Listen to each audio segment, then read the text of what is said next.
It opens at 8:30, but you can come anytime in the morning if you're not an early riser, and come and help pick up trash around town. This has also been coordinated with VDOT cleaning Route 205, which was a request we had of the county. And so VDOT should hopefully be cleaning along Route 205 this week and next week. To help that part. We don't generally station volunteers on the highway like that because we do have a lot of families and kids come to help pick up trash. So please come and support that and pick up some trash around town. Get us all pretty, because the following weekend is our 75th annual Potomac River Festival. So we want to look great for that, and also keep our environment well. So Fireman's Parade, you know the whole gambit if you've been before. It's a wonderful weekend, and I'm looking forward to that. We also have a new business opening this coming Saturday at noon. We'll do a ribbon cutting at Washington Court, which is our food court vendor location that opened up on Washington Avenue. I point that way because it's just catty corner from this building. Sunset Slushy is coming to the food court there, so we're excited for them.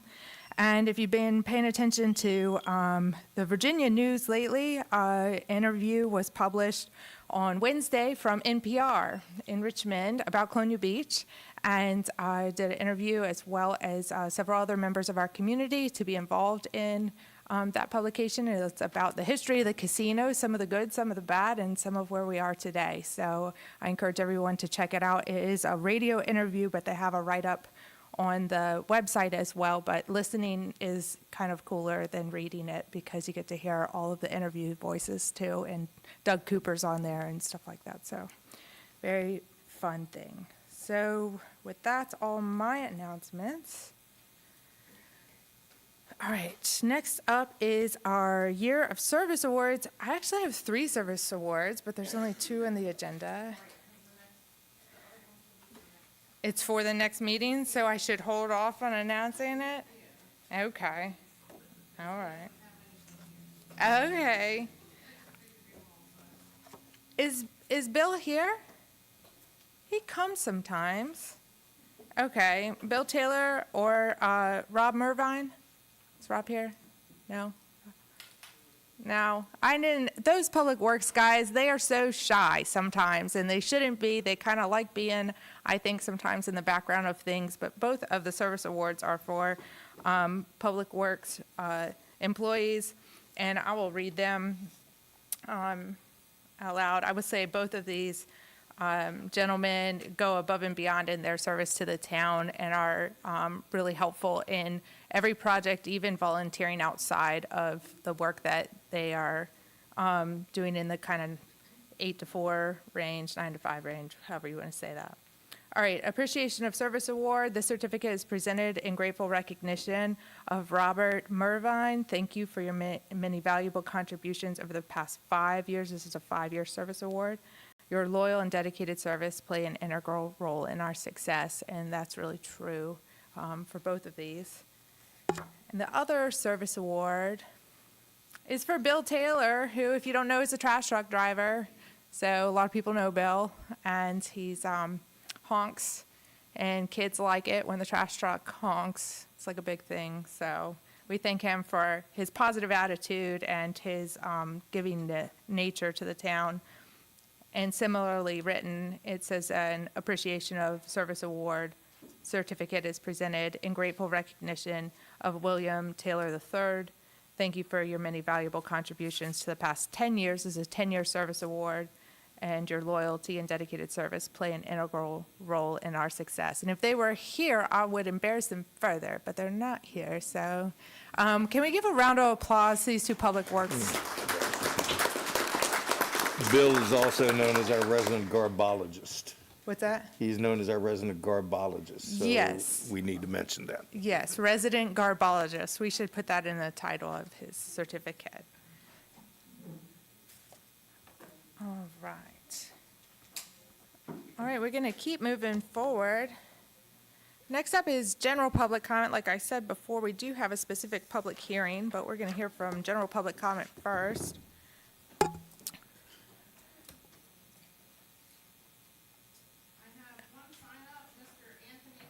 All right, hold on, Anthony, before you come up, I'll read a little blurb about public comment. During all public comment or any of the hearings, we ask that certain guidelines be followed. We'll ask that you stand at the podium, and for the record, please state your name and address. And if you'd like to be contacted, please provide your contact information to the clerk. On the sign-in sheet is a place to put your name and contact information, and that's so that we can get back to you. Make your comments to the council as a whole. Be brief, state your position, and provide facts, particularly because there's a 5-minute timeline to public comment, so we want to make sure that we hear from you about exactly what you want to say. You may provide written statements and/or supporting materials to the clerk for distribution, so if you have anything to provide to us, give it to Heather. Heather will make sure that the town council and the town manager get a copy. Debate is prohibited. Follow-up on comments is provided by the town manager. We're here to listen, so we're just listen during this, and then any follow-up comes from the town manager subsequently. Speak clearly, as we want to hear what you have to say. And council try to hear everyone who wishes to speak on a subject, and the comments are limited to 5 minutes. Time cannot be transferred to another speaker. If you represent a group, you can identify any of the members of your group who are in attendance. Sometimes that's very helpful. We know who everybody's with. And after public comment is closed, we encourage you to stay as council engages in dialogue and deliberation on subsequent agenda items. All right, with that, and then we'll open public comment. I've got 6:33 p.m. and Mr. Damani. Welcome. I mean, what I'd like to address is, at this point, is OBE. It's a done deal, okay? But when I got my water bill, that water bill reflected a new rate that went retroactive to the 1st of April. You guys didn't vote on that thing until May. When you say it's going to be effective the 1st of July, common sense tells you from July forward will be the new rate, not going back a quarter. Okay? And it's upsetting because that's just trickery. And it's like I said, it's OBE. Nothing can be done about it. But you people need to be upfront and honest. You talk about transparency and honesty. So let me give you a little something here that I just picked up off of Facebook from the town of Colonial Beach. The town of Colonial, this was posted today. And I don't know who wrote it. It just says town of Colonial Beach. The town of Colonial Beach utility rates will increase beginning July 1st.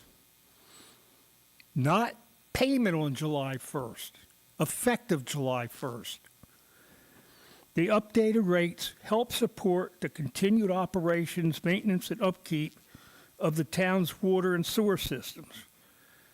In your meeting, when you were voting on this, it was stated there was a shortfall in hookups, and that's why we needed the increase. It had nothing to do with operations. You said it right here in this chamber. We had a shortfall of hookups, so now the citizens of this town have to pay for somebody being nice to a contractor. How fair is that? You know, it is what it is. We don't have a choice. We have to pay it. Whatever you do, we gotta put up with it. But you gotta remember, it's our money that you're taking. It's not yours. It's not the town's. The town doesn't have any money without the citizens. And you guys are supposed to be responsible for using that money constructively. That's part of your job. Anyhow, that's all I have to say. It was very disgusting that we get the information one way and something else happens. So, and whoever wrote that propaganda should be told about transparency. Thank you.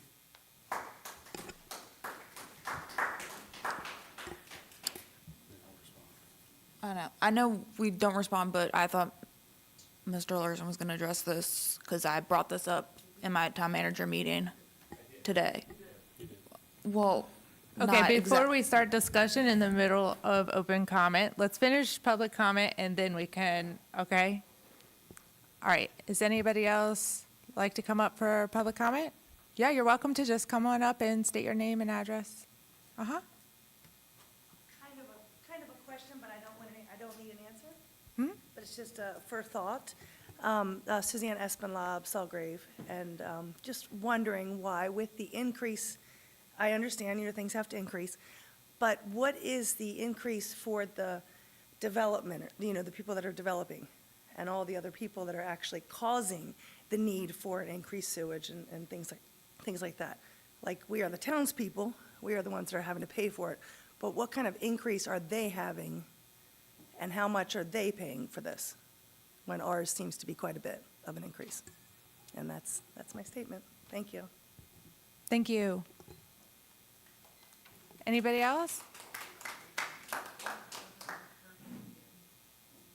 Okay, I want to make sure anybody else has an opportunity. Okay, all right, we're going to close public comment at 6:37 PM. And I know we have a public hearing. I know you guys want to address that issue. Can we do that as a part of the thing right after this public hearing? Because it's kind of maybe all related to water and sewer? Or do you want to address it now and then go to the public hearing for water and sewer? That's fine. It's fine with me. I'm just saying. Okay. No, I had the same question. I asked the town manager today, why it was put on this bill. So because of our billing, the bill covers the use, well, I guess we can't say usage, but it covers the upcoming months. So it's covering July, August, and September for this first quarter. I don't know why we bill it that way, but it is correct. So it is for these next coming months. Tom, do you want to clarify that at all? Yeah, so we bill in advance, not in arrears. I may not have mentioned what Maggie just repeated, which was that, the bill is for July, August, and September. It is not for the past 3 months, it's for the next 3 months, starting on July the 1st. Okay, does that clarify that situation? So the July 1st bill is for the subsequent months, not for the prior months. And that's the application of it. Okay. With that, and there's probably more to come related to some water and sewer if you just stick around. So stay with us because we have more stuff to talk about. But we're going to stick to the agenda and the order that the agenda is in. So next up is our public hearing for zoning text amendment 2603. This is to amend section 20-2 definitions of the zoning ordinance in the town of Colonial Beach, Virginia to add small-scale production definition. Ms. Lawrence, I'll let you take it from here. Give us an introduction and then we'll do the public hearings. Sure. Next.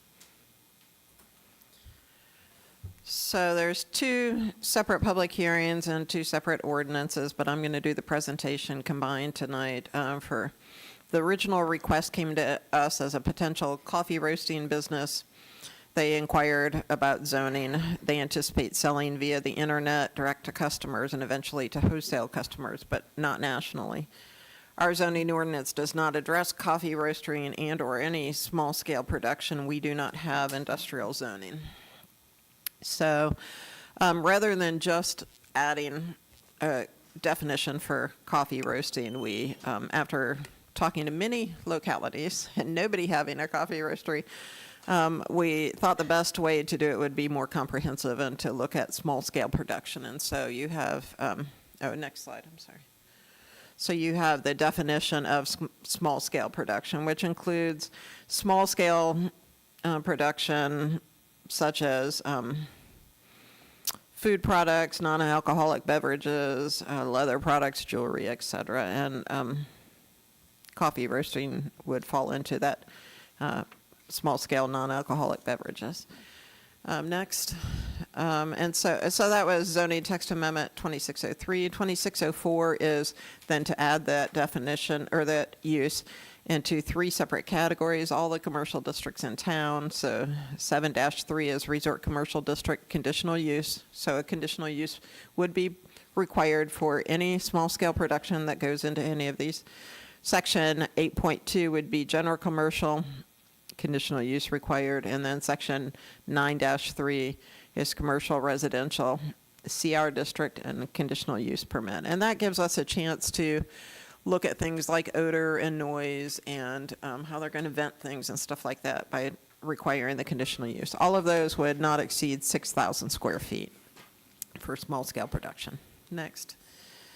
So what we're asking for, I should say, the Planning Commission approved both of these unanimously on a 6-0 vote. One person was absent. The approval to amend, so the recommendation is to hold separate public hearings and then to take separate votes to approve to amend Section 20-2, the definitions, and then to approve and amend sections, the 3 sections for the commercial uses. Next, are there any questions? All right. I'm assuming that the coffee roaster would rather say fragrance than odor, but that's the only. Yeah, so they will be venting outside, but it will be above the roof, and that will all come in during the conditional use permit process, so we can look at how that will happen. Very similar to, so rather than doing it this way for the breweries, they have their own category, microbrewing and another type of brewing. And the same thing, they vent outside, but that comes into play when you're considering the conditional use permit. Okay. All right, so the coffee roaster will be a later application. This is just to cover small-scale production in a wider sense at this moment, right? Is that- That's okay. correct, yes. All right. With that, we will open the public comment on this. This is a formal public hearing, so first is the actual definition. So this is a public hearing on the actual definition of small-scale production. And we'll open public comment at 6:43 PM. Nobody sign up. Does anybody have any public comment on the definition of small-scale production? Going once? Going twice? Okay. All right, the public comment is closed at 6:44 PM. Try not to bang that thing super loud or I'll wake y'all all up. Okay, I'm gonna do both public comments and then both public hearings and then, we generally defer action to the regular meeting. Is there any chance you can do it this time because of the cancellations in July? We'd like to have the public hearing, Oh, because of the. application has been All right, hold on. received. Well, Yeah. let's do the other public hearing and then we'll talk about that. Okay. All right, the second public hearing is now to apply the definition that we just had the first public hearing about, apply that within our ordinance to our commercial districts. There are 3 commercial districts: resort commercial, C1, general commercial, and commercial residential. So this is the public hearing on that, and I will open that public hearing at 6:45 PM. Is there anyone? No signups on this? Would anybody like to come speak to it? Okay. All right, with that, we will close the public hearing at 6:46 PM. Yep, okay. Just holding out in case anybody else wanted to come up. All right, so now let's discuss whether we're taking action on this. Obviously, it was unanimously approved by the Planning Commission, and we know that there could be a pending application, and we have a July work session canceled because it is on the 4th, so. Madam Mayor, I would like to suggest that we go ahead and move forward with this as a council. It brings new business to town, it brings new jobs to town. It's not a particularly controversial group of businesses, and it's something that we've heard about from the Planning Commission and the Town Council. So with that in mind, I'd like to see us take action if we can. Okay, is that in the form of a motion? I can make that motion, so moved. All right, is there a second to that? Second. All right, I'm going to open that up for discussion. Is there any discussion on this? Yes, Mr. Williams. Just a question. One thing that comes to mind with small-scale production is trucks, deliveries, pickups, stuff like that. Does that all get addressed in the CUP process? It the will, extra but it's traffic? also, these are all commercial districts, and, yeah, we will certainly ask for the traffic flow and look at the traffic conditions as well as some of the others. But it's commercial district, and So I'm assuming like if there's a house in the commercial district, somebody could convert that to a small-scale production? Yeah. Is that the way I'm understanding it? Okay. So the traffic and all that would be addressed during the process, correct? Yes, okay, thank you. I have a question as well. Why have we limited it to non-alcoholic beverages instead of just saying beverages? because those are already cut, well, the microbreweries already have their own classification. I know, I'm thinking, what about distilleries? I know Warsaw's getting a vodka distillery. I would guess that they would have their own because of the alcoholic thing, that we do the same thing we did with microbrewery. Yeah, I would think maybe the microbrewery should have been broader to alcoholic beverage. You know what I'm saying? And just thinking holistically, probably should have been broader in that realm, but that's fine. I'm not sure. It may have to do with the licensing requirements too, but That may be true, I can too. check into that, but yeah. Okay, I don't really, I mean, it was just a inquiry thought. Any other, yes, Ms. Grandstaff? Under the background in the paragraph, it states depending on the space where they end up. So we are not sure yet where the location. So, yeah, so he recently has submitted his cup application, and this particular location, again, we're looking just at the text amendment, but just for your information, is going to be the building right up the road where Margarita's Restaurant used to be. There's signage there that there is a cup upcoming. They will be entering, their location will be entering off of Wilder Okay. All right, on the side thank you. entrance. Any other discussion? All right, we have to do separate council actions on these. So the first one is for the definitions. So we'll vote on that first. Mr. Wood? Aye. Mr. Larson? Aye. Aye. Mr. Williams? Aye. Grandstaff? Aye. Sanford? Aye. Allison? Aye. And I vote aye. And the second action is to the addition of adding them to the commercial districts. So moved. Do I have a second to that? Second. All right, and I'll go the opposite way. Grandstaff? Aye. Sanford? Aye. Allison? Aye. Wood? Aye. Larson? Aye. Williams? Aye. And I vote aye. Thank you. Okay, so do we need to authorize a cup hearing? So it'll go before Planning Commission, and then I thought we'd bring it back to you at the next meeting in June to authorize. Okay, so we'll have And then that on June to authorize for the July regular July. meeting. The Okay, regular meeting. And That's that going to keeps- be part of the June 11th meeting, right? yeah. To authorize it, and then, Okay. yes, that, for Planning Commission, yes. Got it. Thank you. Okay, thank you. All right, next up, the Dotson MOA.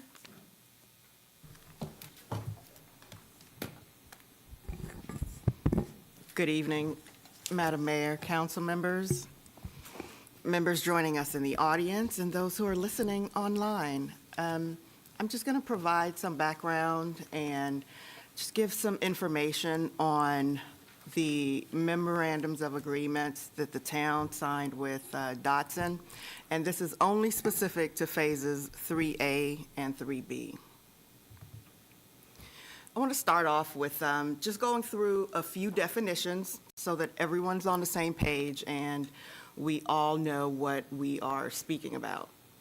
What is an MOA? So an MOA is a legal document. It's a memorandum of agreement, which is a legal and binding document which outlines terms, responsibilities, and expectations between two parties working together on a shared project.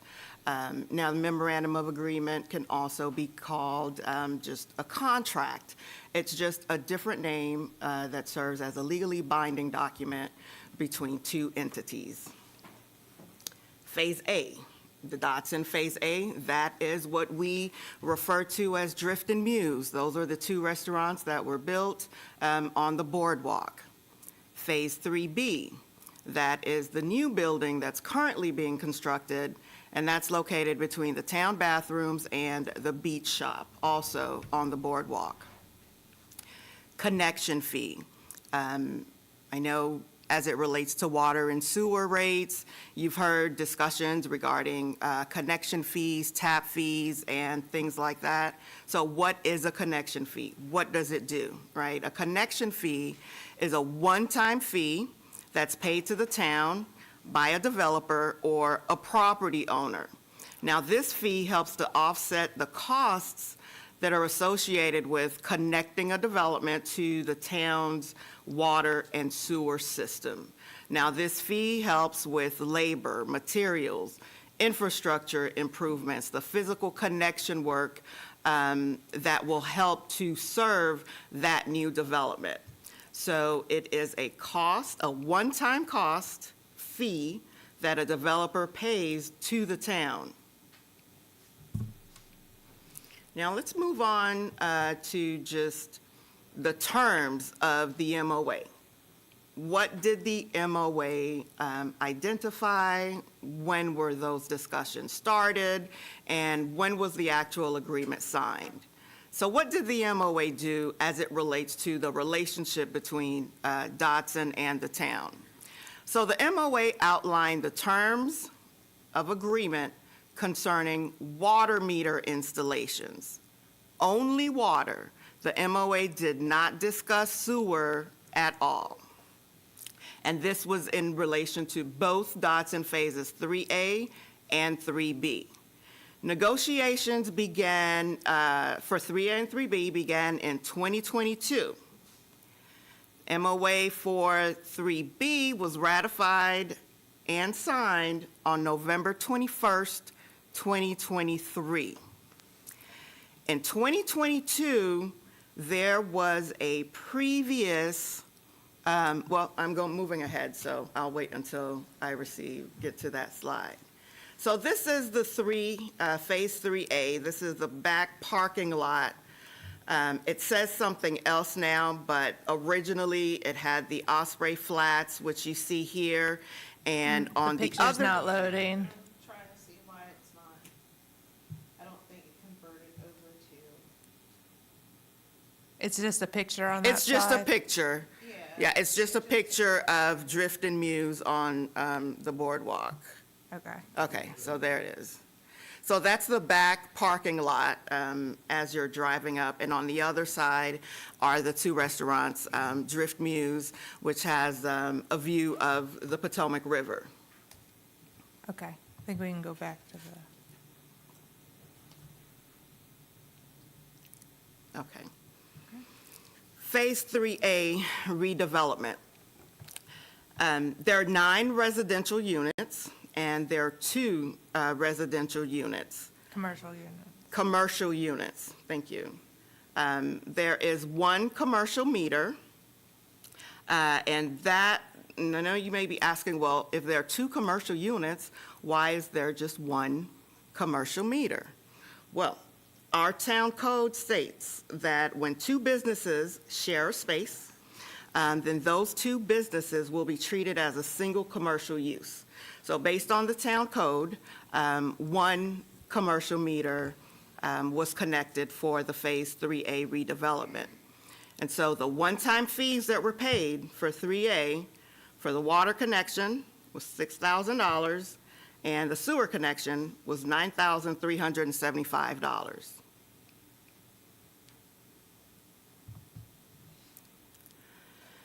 And so on this slide, it shows that the previous connection rates versus the current connection rates. So the previous connection rates, as you see here, for the residential water and sewer both is $6,000. And for commercial water and sewer both, $15,000. So because the negotiations with Dotson began at the time that this code was in effect, they were charged these rates under the previous ordinance. I believe the date was March March 15th, 2023, there was discussion before Town Council. There was a proposal to increase the rates. And so I have listed here what the amended rates became, which are now our current sewer rates. So the rates were increased for residential water to $4,000, residential sewer $4,500, for a total of $8,500 for both water and sewer for residential. And for commercial, the water connection rates increased to 2 1/2 times the single-family dwelling fee, which was $10,000, and for sewer, 2 1/2 times the single-family dwelling fee, which is $11,250. So under the current rates, water sewer connection fees for commercial is $21,250. So again, under 3A and 3B, the negotiations began under the old ordinance rates.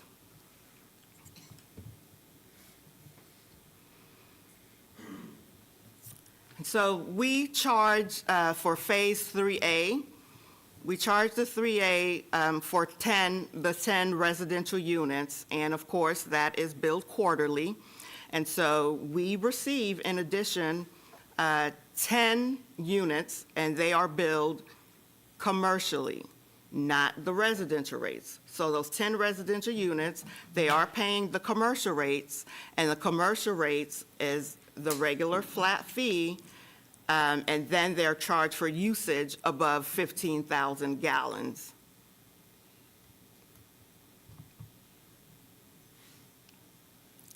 So how did this impact the town overall? Approximately for fiscal year 2025, based on the water and sewer rates, the real estate tax, and meals, lodging, and cottage. So there's approximately $90,000 of revenue that the town has received just on the Phase 1 alone. And I'd also like to point out that Dotson also provided labor that normally a developer would not provide to connect to the town's utility infrastructure, because that was not a blank lot. There was a previous, I don't know what kind of business that it was, but there was something on that plot of land previously, and what Dotson did was they redeveloped that plot of land. And so those services that really the town should have provided, Dotson went ahead and they paid for the labor as well as the fees to directly performed with the associated connection work. And now we'll move on to 3B. So 3B is currently underway. It is being built now. And that is next to the town bathrooms and the beach shop. So Phase B, 3B, will consist of 12 residential units and 2 commercial units. They were billed for 1 commercial unit meter for the residential units, and that's on the 2nd floor, and 1 commercial meter for the commercial units, that's on the 1st floor. So the connection fees that they will pay, and these again are one-time fees, these are not recurring fees, $12,000 for the water connection fee, and that's $6,000 per meter, and $22,500 for the sewer connection fees. And that is based on $11,250 per meter. And keep in mind again that the MOAs only addressed the water connection fees, not the sewers. And so the sewer connection fees are based on the old codes, not the new codes.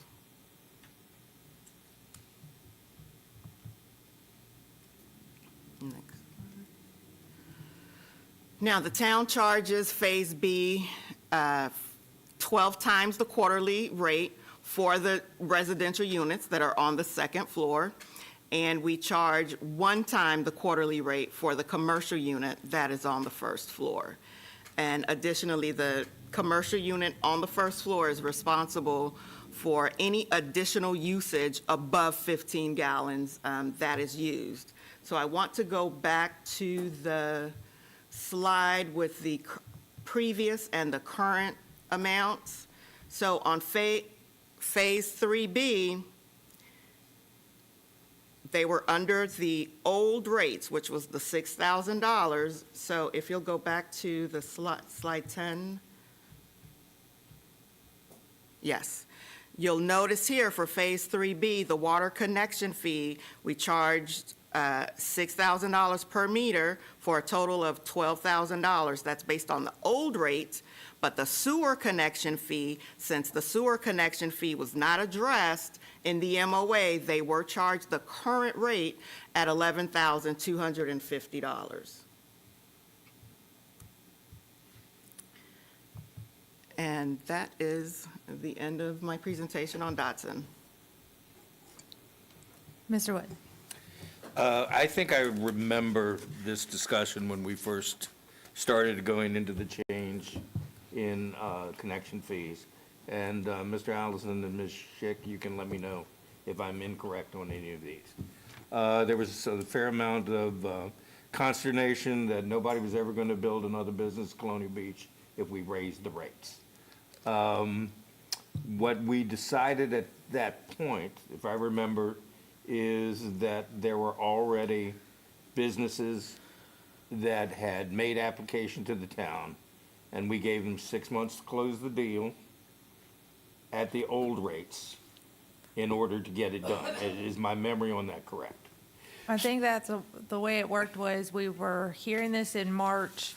We approved it. We had several builders contact us that they already had contracts with applicants, with houses, with other people that were in the works. They hadn't passed these costs to their clients, and so we gave a grace period to the end of the fiscal year of anybody who was in the application process prior to the end of the fiscal year. So if you were in zoning, you didn't have to have built it. Yeah. You just Right. had to be in that process, and you were grandfathered. So that's a yes. Yeah. Now, the other thing I want for clarification is, it looks to me as nobody got a nickel off of anything on these deals. Am I correct with that? Am I seeing that correctly? Yes, so these were in accordance with the town codes as they were in place at the time of the negotiations. So it was brought before town council. Town council voted to raise the rates. Town council also voted to give that grace period for anybody who already had an application here. So the implication that people are getting cut special deals is incorrect. Am I right on that? On phases 3A and 3B, yes. Thank you. I just want to address, I know we've had a lot of public comments emailed to us. I know I've tried to be responsive or forward those on to our clerk too, so that everybody had them. But I know there is some confusion around thinking that the connection fees are related to the current utility rate setting. That the bill that went out that's billing for July 1st is directly related to some kind of hundreds of thousands of dollar discount that people got or something to that effect. I don't really quite understand why they believe that or think that, but the water and sewer budget was overinflated in revenue projections for multiple years. The town was thinking it would get all this revenue after we had increased the utility rate connections, knowing we had grandfathered in the anybody else, but overinflated revenue projections in that, and it was shown in facts that that was overinflated. Well, we needed to be realistic in the budget about that. The other thing is that the biggest impacts, actual money spent wise, in the water and sewer budgets were clearly identified by town staff at the time, was the fact that our utility, the Dominion power bill went up by 15%. And if you haven't seen that at your own house, I don't know where you live, I'd like to live with you. But my power bill went up, and the plant's power bill has gone up significantly, especially as we fix a lot of the pumps that are running 24/7 now. Some of the things that were broke were all fine, they weren't really running, and now they're running. And also the utility rate increase for power has gone up significantly. That was a big budget line item that went up. And the other big budget line item that went up was this sludge removal. Like I said, we got a second press out there. We're trying to get that stuff out of the tanks. And to dispose of sludge, we have to pay disposal fees to landfills, because when it comes out of the tank, it comes out kind of like dirt, but you can't actually spread it like fertilizer. People used to do that. Sometimes they spread it like fertilizer. There are environmental processes to being able to sell it like fertilizer. There's a drying process and some other things. So we are not able to sell it like fertilizer, like maybe back in the day that used to happen. So we're paying the landfill fees as we take those trucks out. And that cost of that in this next budget is almost $250,000. It's very expensive. So I just want to highlight those two budget line items, because I think nobody has sent me an email asking about those two, but those are really important. I think people need to, we talked about it before in the budget process, but I'm not sure everybody got that same information. And under the prior utility connection fee structure was not good. Do you remember that, Kenny? It wasn't really that great. And it said that under the residential utility connection fees, under the prior code, anything under one roof that had condos was a single building meter. That's what the code said. And that's how it was billed. And that's exactly what that code said. Multiple units, single, under one roof, single meter. That's what the code said. So we have changed that code in a big way. Now, I will tell you, I went back to look at how many new connections, because that Dotson 3A had the snack shop. You remember Willie's used to be down there at it, and it had the tourism building on it too. So there were 2 sewer connections existing. We have, in redevelopment, if a sewer connection exists, you don't have to pay a new sewer connection fee if one's already there. Now, if it has to be upsized or resized or things like that, then maybe we can have you pay. But like if you buy a house and it's dilapidated and you want to tear it down and you build a new house, you don't pay a brand new connection fee. The connection's already existing. Well, if it's a redevelopment, there's a redevelopment language to that effect. So there was fees paid in this case, but I just want to remind that there were 2 buildings down there with water and sewer connections to them prior to the development happening. Now, 3B, that's not the case. There wasn't any development that I know of, or maybe there used to be before I was born on that lot, but I haven't remembered that. But we don't have a lot of new commercial connection requests until like lately. So there is a lot of economic development kind of stirring. And so this is a really important topic, and I think it's good to get answers to this and understand it, especially as we move forward, because I think we have several other small businesses that are going to keep coming forward, and we want to make sure we have clarity on the issue. Robin, if I may. Yeah. Also, she was talking about the press. That bill is about $250,000. However, we had gotten estimates before about cleaning out that sludge from another company, and that was well over $1 million. So we are saving roughly $750,000 that isn't being implemented into our sewer bills. So that, we're trying to do the best we can with what we have. So just so everybody knows, we are saving where we can save, but sometimes it doesn't always work out the best. And I just want to say, thank the staff for the presenting this. I know there's been a lot of questions asked of them about this, and there could be more questions, and we just want to continue to have an open door transparency in the public and let the public, not just us, but like, let's just present it and put it out there, and there's no reason not to do that. And I think going forward too, we need to, we always have to do a better job of communicating. That's true. We could talk about that all the time, maybe every meeting. But also just think that, the citizens that are here and asking these questions, thank you for your inquiries. Thank you for being interested in this. This is important, and let's continue to have discussions around it too. This, I'm sure, won't be the last one. Mr. Wood or Mr. Williams, I saw both your hands. Mr. Williams, go ahead.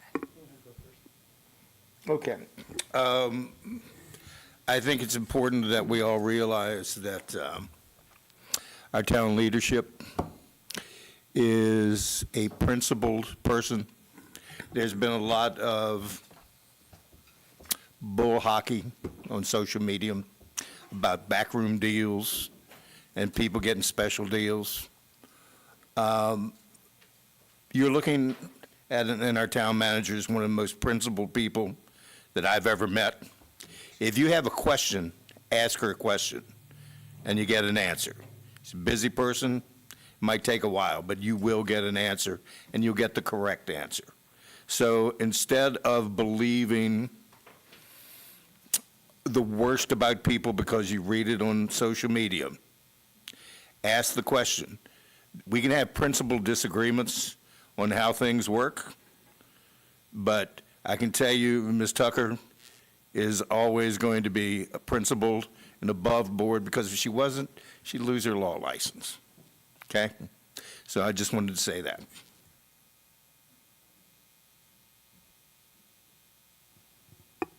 I'd like to second what the mayor said about the information you've shared tonight, because, oh, I'm sorry. Sorry. Go ahead, Mr. Williams. I apologize. I'd raised my hand, so I'll let Mr. Wood go first. Just wanted to point out a few things. I don't really want to get into a big argument or litigation of what happened with the agreement on the boardwalk. Yes, I've put a lot out there on social media, and I've done a lot of digging to get answers because the citizens demand them. So I try to comply when I can. I do want to point out that I first asked about what Dotson paid for Phase 3A, where Willie's used to be. I asked in our meeting in September of 2023, I said, how many connections and how much did he pay? I got no answer.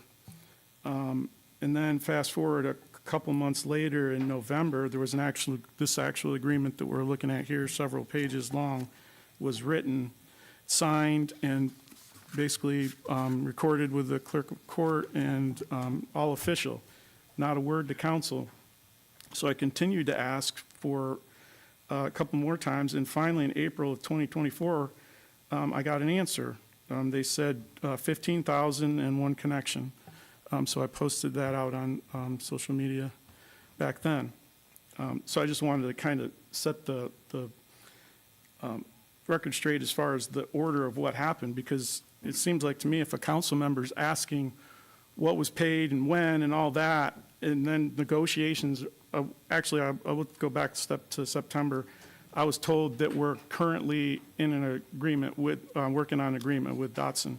So that would have been a great time to loop council in and let us know what actually was going on, but instead it was kept secret. I mean, I didn't know anything about it. Maybe somebody, I don't know if anybody else on council here was aware of what was going on with the agreement, but I was totally left out of the loop on that. So I just wanted to say that. And also connection fees,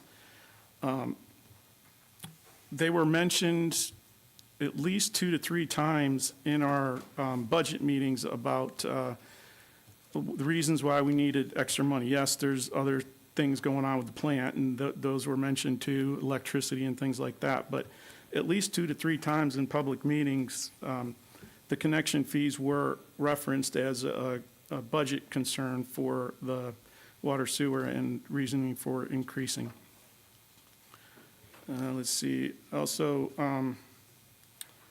I do have a question too about one of the things, and like I said, I don't necessarily want to get into like a legal back and forth on this, but I will point out in our water and sewer code that was amended back in 2023, section 2173 and I think 2181, they both say, no connection with the town water sewer system shall be made except after a payment of the requisite fees as shown below, which were passed and voted on by council, 4,000 for water and, I can't remember, 4,500 for sewer, something like that for residential, and more for commercial. It says, for a single-family dwelling, townhouse, duplex, semi-detached dwelling units, multifamily dwelling units, apartments, and condominiums, $4,000. That's just for water. So if you take even the going rate back then, 6,000 for water and sewer for residential, and you multiply that times 21, which is what the agreement we made, that's $126,000. They paid $15,000 for Phase 3A. Mr. Williams, but they were grandfathered to the prior code, and that's why we changed the code. That was a- $6,000 per unit. No, not in the prior code. It said all under one roof is one connection in the prior For code. commercial.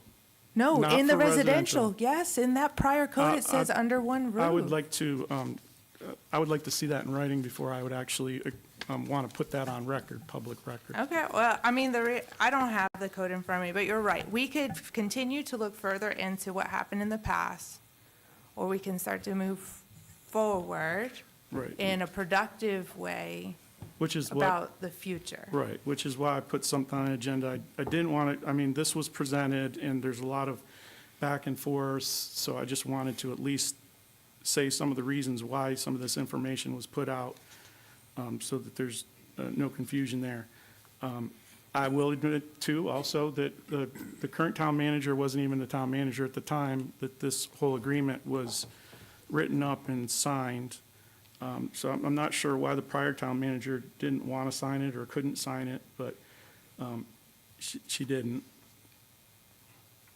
But as far as, I think she was having a baby.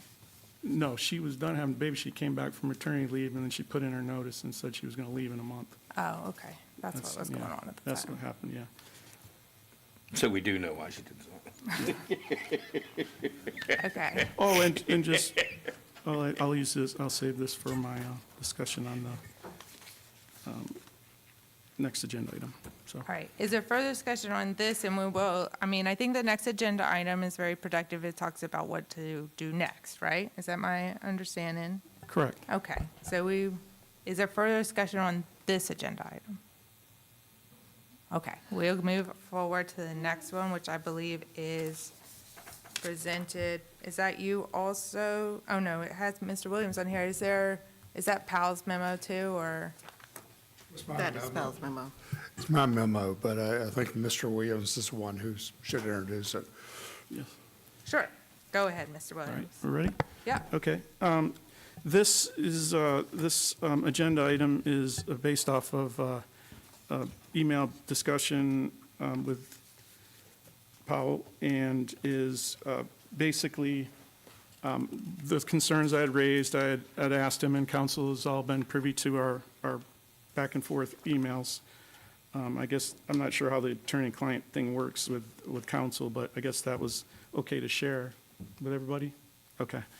And so, with all the concerns and the back and forth with Mr. Duggan, I asked, or he suggested that there were ways, if council didn't want to allow the town manager to make the discounts that he stated were within her legal authority, that council could take action by drafting or amending our town codes to limit those authorities. And like I said earlier, I don't necessarily want to get into the legal litigation of whether what happened in the past was correct or not.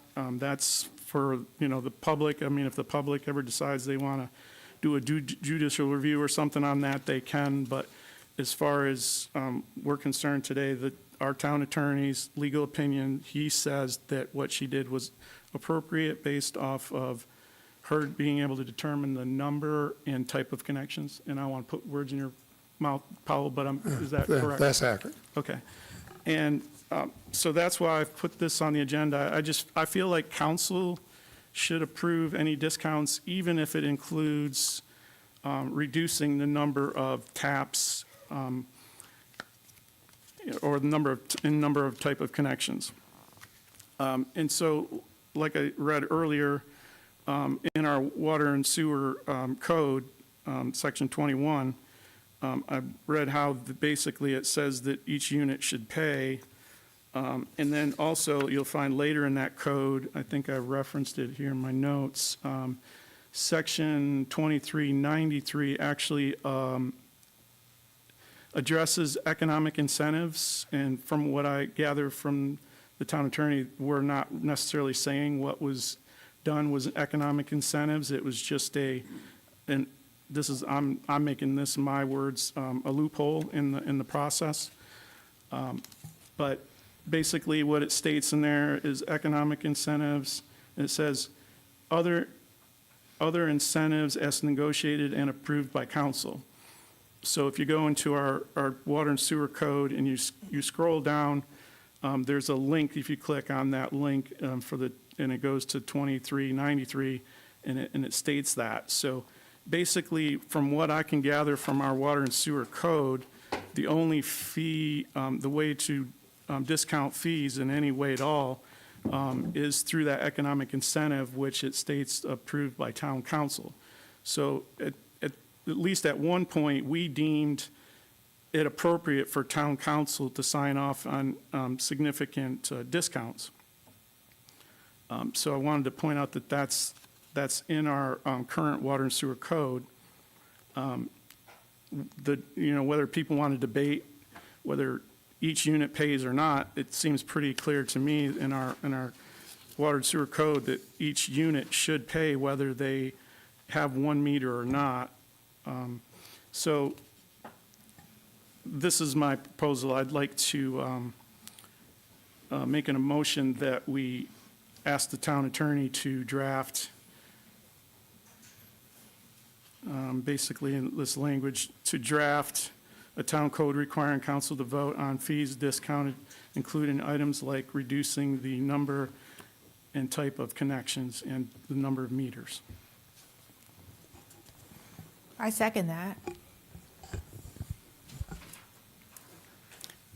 Is there any more discussion on getting the, No, my thing is like, for discussion part is, I feel like, even in my discussion openly with the manager, in light of all the discussion and the concerns, we probably should err on the side of where we have something where it does come to council, where there's some checks and balances, because I openly, when Natasha and I talk, no disparaging thing to her, I openly said, for whoever's the town manager now or going forward, maybe it's a good thing to have those parameters so it doesn't look like there's a lot of gray or things are happening.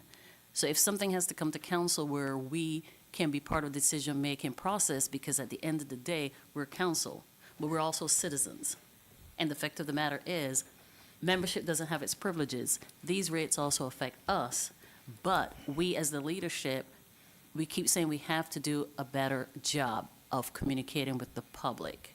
And I know we don't get a lot of, we don't get to put out everything that we are doing.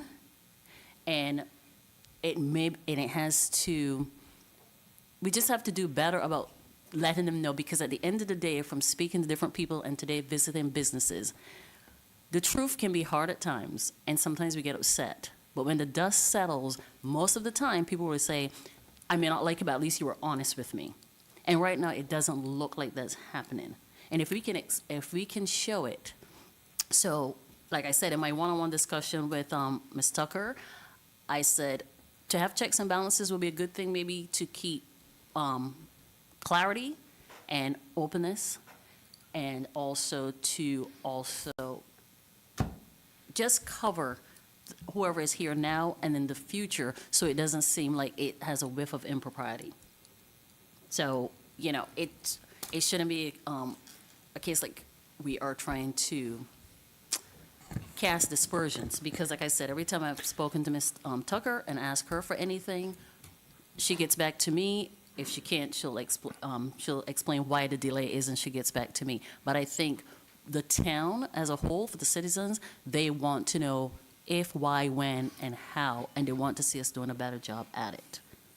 So, like I said, we all know the emails we're getting, we all know what we're seeing, and I think it would be good practice to have something in place going forward. Sounds good. Oh. Mr. Allison. Yep, so I have a different view. As the town manager works through all different departments through our town, including our economic development piece, you know, as council members, we're not out soliciting businesses to come to town specifically, because that kind of looks like a gray area, right? I think we should give the authority to the town manager to be able to address those concerns if a company wants to come here, and them not be burdened that they may have 7 different people that hold it hostage, basically. You know, there also is the political view of not having businesses come here to get a political person to, you know, help them, kind of thing. As a town manager, you know, you have a single point that runs the rest of the government that we trust her to do. Not saying that I don't trust anybody up here, but at the same time, it's just as easy to go to you and say, hey, I need this passed, you know, make it work somehow or another, right?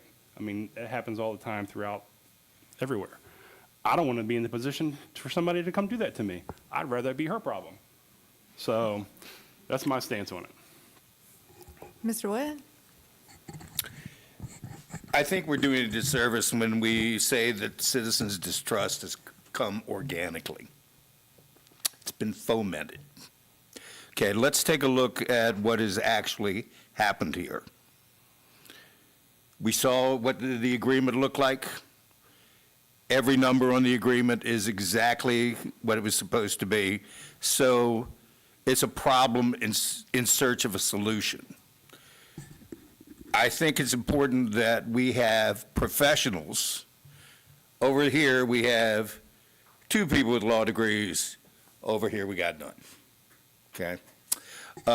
We have professionals whose job it is to develop business, to look through the fine points of it, and to make sure that we have a good agreement. I can tell you, being on council, it takes a while to get to know the job. I certainly, still to this day, am not somebody who should be negotiating real estate deals. And I don't think anybody, with the possible exception of the mayor, and the possible exception of the vice mayor, is in that situation either.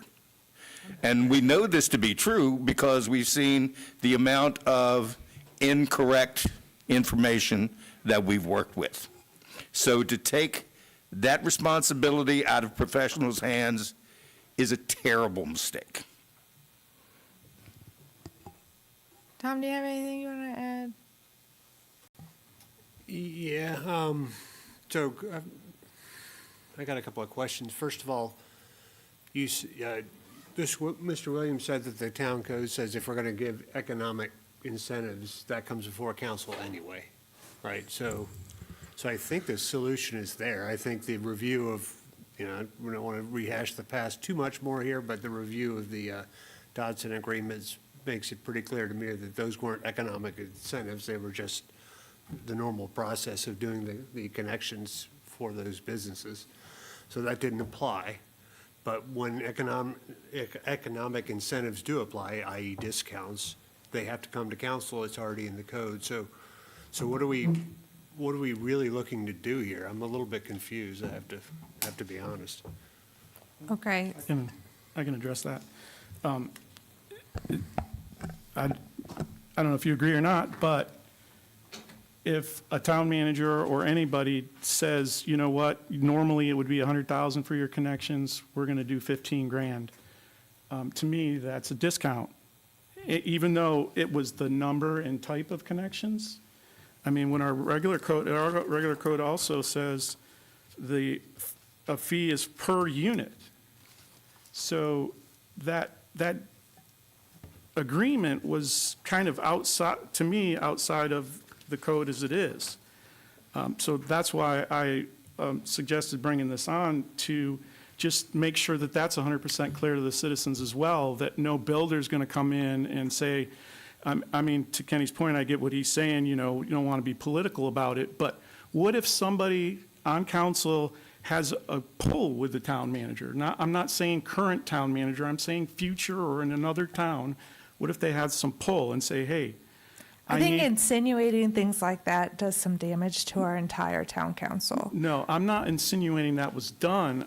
What I'm saying is Speculating it. we should, council has a responsibility to ensure that that doesn't happen with future councils or future managers. Okay. They can vote on to change all this after we get done. We can do this, and in 6 months, they could change it back to whatever they want to change it to. They can vote on changing the fees, they can do all that stuff, the same thing that we did. So by trying to do anything today to circumvent what might happen or will happen in the future, doesn't make a whole lot of sense. What has happened? Okay. That's what has happened. I have a discussion point. I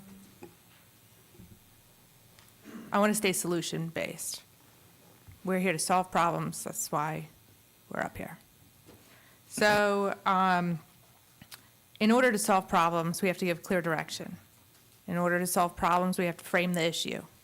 If we do not frame the issue and give clear direction, we're not going to solve the problem. So in that sense, I do think that what happened in 2023 probably had some confusion and honestly should have come, David, your question should have been answered. If you asked that of the town manager, you're absolutely 1,000% right. Your question should have been answered. That was a prior town manager. This is a new town manager.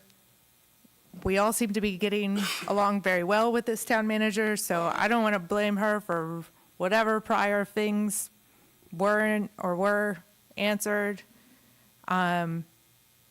I also think it's really important to treat our staff with respect and respect their knowledge base and their background and their professionalism, as well as each other and our intentions.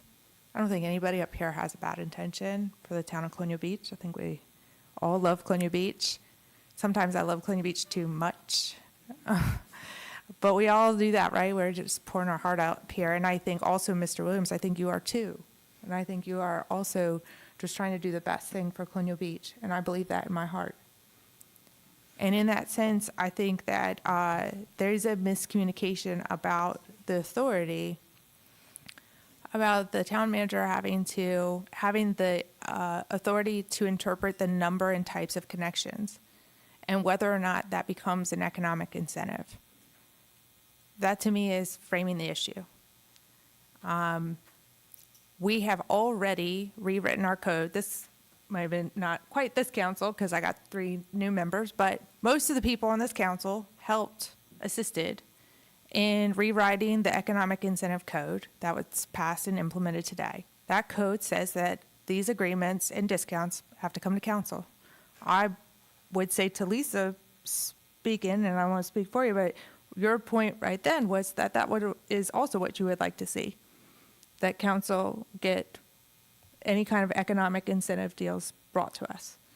And so I think that just echoes the direction that was already codified in that economic incentive town code, which was rewritten. Then we rewrote the town code to the water and sewer connection fees. And the prior code was abysmal, by the way. Also, in the prior code, we had only had 1 new commercial connection in like 10 years. If you think about it, in town, there's not that much stuff that it new commercially has been built. Everything is like from the 50s and 60s, and it's been reused, revamped, renewed, things like that. We don't have a lot of new connections. So that hasn't come up that much. But in that same tone, when we rewrote that code, we made it per unit, which is what you're quoting. You're talking about the code that we wrote, that we passed together. And I think we just want that code implemented, right? The code that we wrote and passed. So we don't have to recodify that because we did it. And there was this, maybe there was a blurred line in that grandfathering of the old code, which was messy and not that great and didn't say that. But now in the new code, it does say that, and we are clear, and it should come to council because it says that in the code. So I think we just would need to maybe second the actual direction that's in the code and just kind of like a hear ye to our current town manager that she already has to follow that code. She is now immensely aware of the code after all of the research. I don't foresee the issue happening again is in this moment. Not to say it couldn't happen in the future if a town manager didn't read the current code, but the way we have changed the code pretty clearly does, I think, say that those things should come to us because in the bottom of the connection fees, it references the economic incentive code. It says, hey, it didn't used to say that. It says it now. But now it says, hey, if you want economic incentives, go to the economic incentive code. Go check it out. Let's see what we can do for you. Because one of the things that's important about business and attracting business and growth, and if we want more diversity in business here, is businesses having clear expectations. And those expectations, if they're not sure, or they're not sure who to ask or who to go to, then maybe they will be hesitant to open business here. We don't want to create more barriers to that because we already have a pretty terrible reputation as being not business friendly. If you're not familiar with that, then you can look at the last town meeting that we had at our public comment. We're trying to get better, right? We're trying to get better at that. So I just kind of want to, my point is I agree that I too think that if incentives in utility connections or any other incentives come forward, I think best practice is to bring them to council. I think that's what we should be doing. And that's why we wrote it into the town code. And I think the current town code, as it's been changed, just needs to, we're just asking for it to be implemented as it's been changed and not go back to what was happening 3 or 4 years ago. And I think that kind of resolves it in that way. If we want to bolster the code even further, then the question is, how do we frame exactly what we want and give clear direction to the town staff to bolster that code? If you want more language related to that, if we want to get more detailed about it, then let's just be clear what we're asking the staff to do. But I think we're on the same page, though. Yeah, Mr. Williams. Yeah, that's basically really all I'm asking for. Like you said, it's already in the code and economic incentives. So really the only piece to me would be making sure that the number of connections or type of connections doesn't reduce the per unit requirement. That's mainly what I'm asking for. And I think It's not that complicated. And the code is written now much clearer that should be like formulaic, right? I mean, that's what you've been using the code we have now as a formula, right? Yes. So there should be, So what are we, there was a second and a motion and all the good things, so what are we for doing them with to this? look into it. So does that, okay, so do we just want to say is there anything else associated, is there an action item there? Well, and just to be clear, I mean, there is that thing about economic development, but I think the decision that was made was based on, types of connections and number of connections, and that was not centered on economic development. I understand that, but Yeah, I so think we're saying, and to David's point, is if there's supposed to be 10 connections, and they only want to pay for 2 connections, you have to bring that to council. Right. And that's the That probably should be clarity clarified. Okay, so do you want us to give direction for you guys to bring back something? I think it would be helpful to be We need to clarified. vote on that first. Right. Okay, so the staff is asking to continue to clarify. It's fine with me. And just a comment, a constituent won't let me live it down if I don't make an appeal to Tom Larson. He said that he seems pretty reasonable, so I want you to ask him to support it. All right. And Tom doesn't seem to be a conspiracy theorist, so hopefully that'll work as well. So we'll see which way it goes, I guess. So All right, Well, so again, the party partner. we're voting on what? the town staff providing further clarity to the code if there needs to be a revision. Right. Well, you made a motion and you made a second. I'm assuming we're taking some action of vote on this, or was this just a, Right. Direction to the town attorney to bring something forward to council for a future vote, correct? Right, and my understanding of that is that you think the connections, the type of connections and the number of connections, not the fees themselves, because that's set. I mean, that could be a separate economic development thing. But that those, the types and the number should be considered part of the economic development and brought to council under that. So I think I can make that more clear. Okay. I think it's already been clarified in the code, but if you want to take another stab at Okay. it, then that's I'll take a fine. look. Don't we need to vote on it? We do. I mean, I'm just I'm trying to hear from Can I also Hal. clarify, my main goal is to just ensure that any significant discounts come before council. And number and type of connections is one of those, but any significant discounts. Is there consensus on that by council? I just want to, sometimes it's good to go ahead and get narrow on something. Is there consensus by council that significant discounts should come to council for that direction to the town staff? what is the definition of significant? Well, We can discuss that in our meeting. If we can, right? But we're voting, you're asking to vote for something about a significant amount of what is a significant amount? Are we talking $5,000, $3 million? What is the significant amount that we're proposing the town manager to not save, where if we lose $10,000 in a hookup and we make $100,000 a year off their taxes and meals and stuff, Where's What the are we doing? line? Well, the water sewer code doesn't specify at all. Doesn't have it hasn't, no. y'all not at all. mentioned a significant amount. I'm asking for the definition of what a significant amount is. It's a fair point. Over 1,000 is a suggestion. Over $1,000 is significant? If you handed me $1,000, I'd think that was a If significant they're amount of bringing money in to stuff in my wallet. $90,000 a year, you're These worried about people out here pay that kind of $1,000? All money. right, you guys calm down. We're talking, you guys are ready to play with I mean, Monopoly money up $1,000 to here. probably most of the people in the audience is a lot of money. To me, it's a lot of money. All right.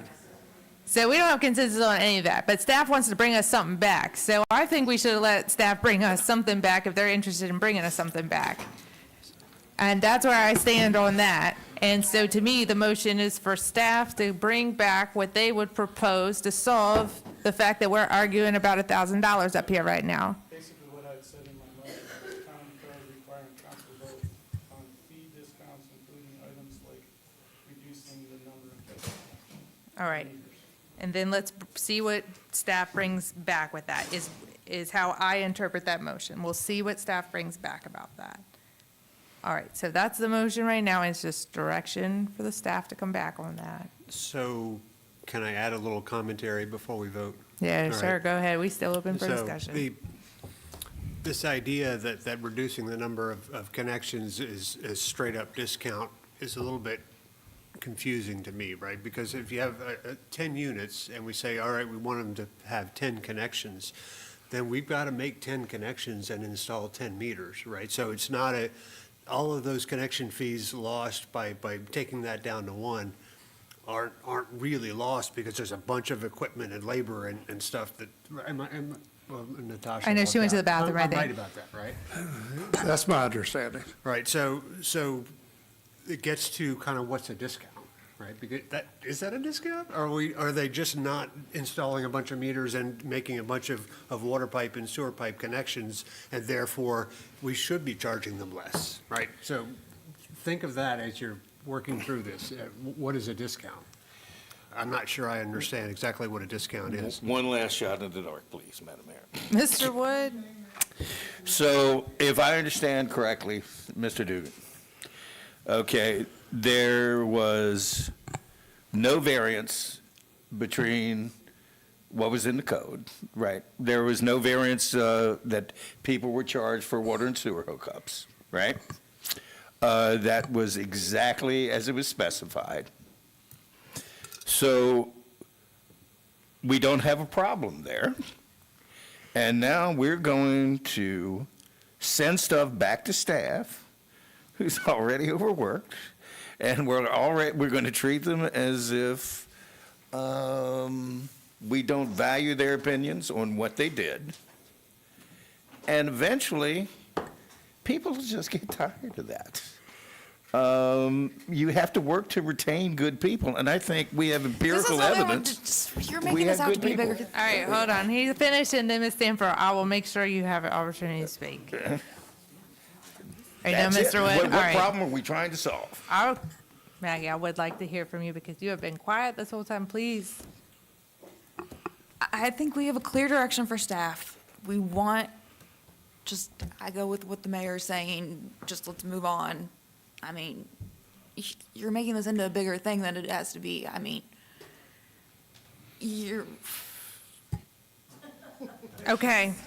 Okay. All right. I think she's saying call for the vote. All right. I'm gonna start, Mr. Wood, on your Nay. side. Okay. Larson, Aye. Williams, Aye. Grandstaff, Aye. Sanford, Aye. Allison, Nay. and I vote aye. Okay. Okay. And Powell, Mayor? do you have a good enough understanding? Yeah, I think I can come back with something and give you some options. So it's not going to be staff, it's Are going to you be me. gonna quit? No. Okay. I would say my recommendation would be to do draft something kind of quick and dirty and let us react, right, as opposed to put a bunch of time and effort into it, because I'm not sure it's going to make it, Okay. Maybe even if other localities have something already in writing, it might help to. All right, moving forward to pickleball. Tom, are you doing this one? No, Sally. I know all about it. I could give the presentation, but I won't. Oh, well, Tom does play a lot of pickleball, everybody, so if you haven't seen him out there. I'm a little embarrassed that I've only played pickleball once, but it's only because I'm the Parks and Rec director and I was invited and they told me I should learn how to play. So I have a very fleeting notion of pickleball. All right. This memo is based on a proposal. I believe both of these are included. Is that right, Heather? Both the proposal and the memo are included. The proposal was brought to the Parks and Rec Advisory Commission at our April 7th meeting from the pickleball group. And Larry Wilson was the one who presented it at that meeting, and that was the time that Councilman Wood heard. And we had conversations as to how to present that to the council, and here we are. So I'm just going to go ahead and give you the summary. The Colonial Beach Pickleball Group, which has more than 50 participants, has requested authorization from council to proceed with enhancements to the existing courts at Torrey Smith Park. They're calling themselves the Sunrise Pickleball League, and they've secured a $3,750 grant from the Colonial Beach Community Foundation to fully fund the proposed improvements with no town funding requested. The enhancements include expanding playable pickleball capacity from 2 courts to 4 courts through additional line striping. I think, Councilman Larson, you understand what they're asking, but they're asking to turn pickleball courts at a 90-degree angle to the tennis courts, because a pickleball court can be played at about half the size of a tennis court. You're playing very close to the net, and they would have collapsible nets that they would provide and keep in a storage unit, which they have also included in their budget. would you like me to read the whole thing, or? No, we can read the Okay. summary ourselves. I figured. So the current configuration at the Torrey Smith Park has 2 courts for tennis and pickleball. 2 courts total to cover both sports. And right now, the pickleballers are probably a larger group than the tennis players, and some of them are actually tennis players as well as pickleball players. What they want to do is try and create basically 4 courts for pickleball, and they have agreed that they do now and would continue to defer to tennis players if tennis players came and pickleballers are on both of the courts, which would mean they'd have 4 pickleball courts, to give up 2 of those pickleball courts in order to allow the tennis players to use one of the courts. And do it in a round robin. We've talked about some ways that they might do that, but I think that would come later. So the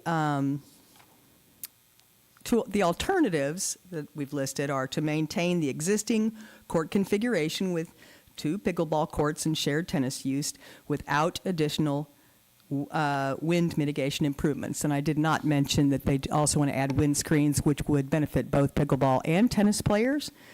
The second alternative is decline the proposed improvements and evaluate alternative long-term options for expanded pickleball facilities elsewhere within town-owned recreational areas, which could require future town funding. Right now, what they want to do is already fully funded. They have been calling contractors to get prices. The prices that they've been told are within the prices that they have said they have money for. They haven't been able to find someone yet that is willing to come to Colonial Beach to do this for various reasons. So they're still working on that. What they're asking for is permission to move forward with finding a contractor to paint the lines and put up the windscreens and add a storage unit for their collapsible pickleball nets. I have a couple questions. Mhm. It's really for Tom. Have you played on one of these courts that has subdivided its tennis court into 2 pickleball courts? Yeah. Next to someone playing tennis at the other court? No. How's it work out okay? It should be fine. We do it all the time, right? So we'll play on one of the tennis courts, we'll be playing pickleball, and there'll be tennis players on the other court.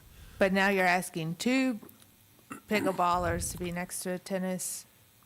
You think it's so fine? What I don't Sally play, so I don't pretend like What I Sally don't know. described wasn't quite right. So Okay. if you imagine that the tennis court net is here, I'm going to do it vertical. Sorry to have to work with my hands. I I'm didn't think sorry I'd be that I did speaking- not include the drawing here. Yeah, but they're going to be 2 pickleball courts sort of parallel to the existing tennis court, one on one side of the tennis net and one on the other side of the tennis net. So we'll still be playing in the same direction. So we're not going to be hitting balls towards where the Okay, and there's no tennis permanent players are. infrastructure being installed on the court other than the lines being painted on the ground? Right, there's correct. no resurfacing, nothing like that. It's simply the rubberized paint that they use to add pickleball lines. And the old pickleball lines will be pulled off or will remain still? They'll stay, right? So it's going to be a dual purpose. So if we want to play over the over the tennis net, we can do that, or we can make 2 courts, put up the temporary nets, and have 2. Should the court new on either courts side. have a different color so that it's clear? The pickleball lines already have a different color than the tennis lines. Oh, okay.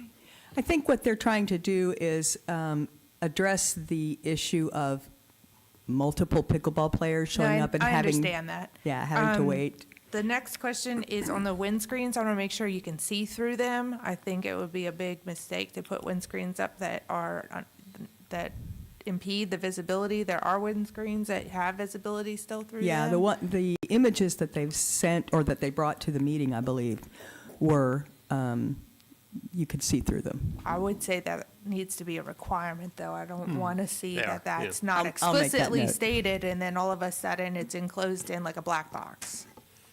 No, it wouldn't be. And because they have to let some wind through, otherwise your I'm talking fences about, get blown yeah, down. but there are many kinds of these screens that have different visibility ratings as well as went through. I think it's important for the police. I think it's important for the neighbors. I think it's important for several reasons to not impede visibility to the court. Agreed. I made the notes, so I'll make sure we have a image of that. What else? For the storage locker, who is going to have access? Is it gonna be like just a lock? That key is still kind of under thing? discussion. What Yeah, have you all I was decided on hoping you that? knew the answer to that. Oh, thank you, Heather. Thank you. Well, they had talked about a coded locker so that people could have the code and use it if they, if they use a signal chat to identify themselves as pickleball players, and everybody that wants to get on the chat is invited, and they are allowed to, I think they've got 100 people on the chat. But that was one option. Another option was to put a lock on it, like a padlock, and have, some people with the key who would be responsible for getting the nets out if the lines got too long. I don't think they've landed on how they want to do that. And if anybody has any thoughts, I'm sure they'd be open. I just don't want it to be a code, the code gets out, and then the stuff gets stolen. And Sure, Yeah. sure. I'm sure they don't either. I think the town should probably have a key, and Yeah, I the agree. town should be responsible for it. That's just my 2 cents. Who do we have here that's going to get up in 7, 8 o'clock in the morning and go open that for the pickleballers? Elena, who's on Sally's Parks and Rec I Commission. know, but if it's, the town staff has to do it, is what your point is. If the town, she's saying that the town should be the one controlling the box. I think the town needs a key to it for sure. For sure. I think the town has access. I don't think they have sole control. I don't think that would be an undue burden on the town staff, to your point. I just don't think the organization should have sole control. I think the town should have. I agree. Agree. Yeah, I okay. agree. 100%, yeah. Question. Go ahead. I'm looking at that picture you put up. It looks like, so right now we have 2 tennis courts, and now we're going to have Go back to the picture. pickleball, 2 pickleballs. I was just trying to find an example, Oh. trying to say what direction, like the directions that it's. Oh, you found that on Google. So there's going to be 2 tennis, but they can be converted into up to 4 pickleball? Correct. Yeah. Okay, Yeah. gotcha. And does that cause any issues with the tennis people, or? Apparently, tennis people have weighed in on it and said they thought it was fine. They just want to make sure that they have a place to play, and this actually is a bit of a problem solver for them as well, because if there are 2 groups taking up 2 tennis courts, this would change to having 2 pickleball groups on 1 tennis court, leaving a tennis court free for tennis players. So Okay, thank you. Looking at this picture, it's the one on the left is what we're talking about doing, but we have 2 tennis courts, so we're going to have that pattern that's on the left picture twice because there are 2 tennis courts. So there's not going to be a 4-court setup like the one on the right. It's going to be two courts.